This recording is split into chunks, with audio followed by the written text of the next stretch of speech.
Hello, this is Lucy Fox from Lucy Fox Arts. Welcome to the Fox Den. Today I want to show you how I prep my pages for wet media. In a glass bowl, I put about 2 teaspoons of the watercolor sizing solution, which is gelatin and alum water. I added about 1 milliliter of hot water, hot distilled water preferably, and with a really soft brush, I am applying that to the page.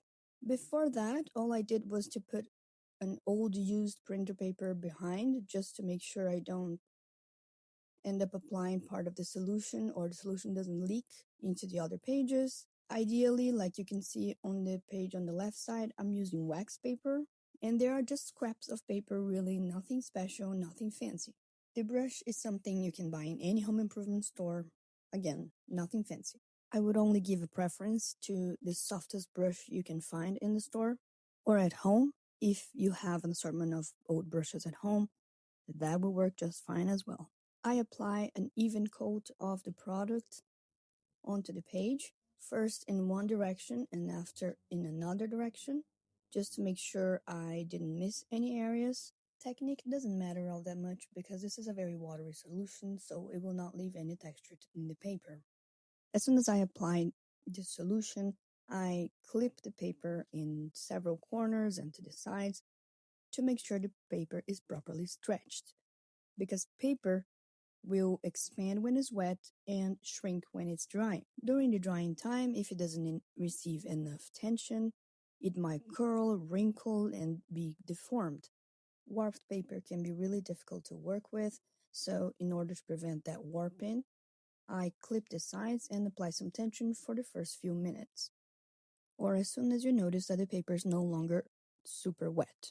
You can remove the clips. Ideally, you put some wax paper in between the pages, close it, and put some heavy books on top, and let it finish drying with the heavy weight of the books on top of it.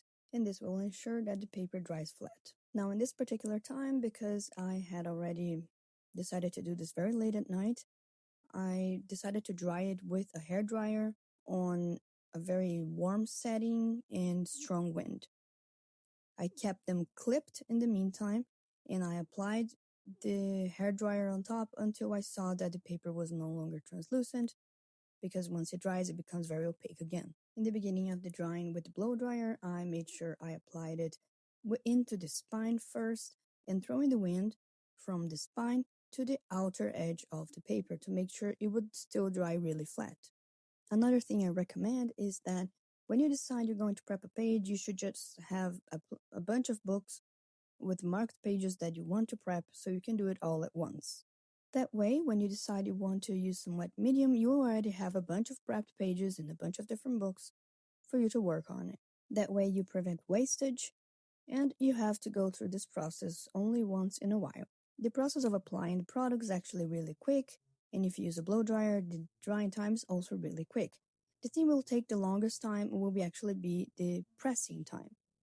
The amount of time you keep the page with wax paper with a bunch of books on top or anything heavy really to flatten the paper.